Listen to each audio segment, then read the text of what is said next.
લોકશાહીનું પર્વ છે અને આપણા ગુજરાતમાં બહુ દુઃખ સાથે કહેવું પડે કે લાંબા સમય સુધી વહીવટદારોનું શાસન રહ્યું. ગ્રામ પંચાયતમાં, તાલુકા પંચાયતોમાં અને જિલ્લા પંચાયતમાં.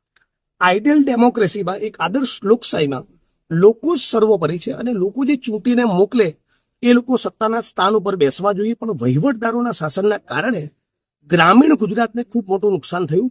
હવે જ્યારે ચૂંટણીઓ યોજાઈ રહી છે અને ખાસ કરીને ઉત્તર ગુજરાતમાં હું જે પ્રમાણેની વાત સેન્સ કરી રહ્યો છું, ખાસ કરીને પાટણ, બનાસકાંઠા અને મહેસાણામાં કોંગ્રેસનો ગુલાલ ઉડેવું છે અને વર્ષો જૂના પ્રશ્નોમાં જે નિરાકરણ નથી આવ્યું, એપ્સ્ટીન ફાઇલના કારણે ભારતીય જનતા પાર્ટીની સરકારની છબી દેશ અને દુનિયામાં જે પ્રમાણેની ખરડાઈ, એલપીજીના સિલિન્ડરમાં જે પ્રમાણેની તંગી છે, 100 ચોરસ વર્ષના પ્લોટ માટે દેવી પૂજક, રાવળ, ઠાકોર, દલિત આ વંચિત સમુદાય વલખા મારવા પડે છે.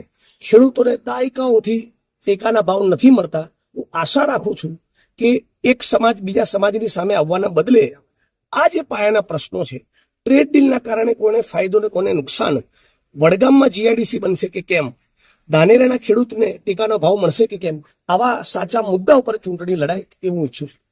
કોંગ્રેસ દ્વારા આજે જે ફોર્મ રજૂ કરવામાં આવ્યા છે, હજુ સુધી ઉમેદવારોની યાદી રજૂ નથી થઈ. આ પ્રદેશના નેતા છો, શું લાગે છે ક્યાં સુધીમાં? એ તો એક ટેકનિકલ બાબત છે, તો પ્રદેશનો વિષય છે. ગમે ત્યારે યાદી રજૂ કરીશું અને મને આશા છે કે જે પણ લોકોએ પોતાનું નામાંકન ભર્યું, પોતાની ઉમેદવારી નોંધાવી, એમને મારી શુભેચ્છાઓ છે અને આશા પણ રાખું છું કે સરસ રીતે બધા વિજય બની ગ્રામીણ ગુજરાતમાં અને શહેરોમાં જ્યાં પણ તમને જનતા ચૂંટીને મોકલે ત્યાં શ્રેષ્ઠ બધા કામ કરે એવી અપેક્ષા રાખું છું.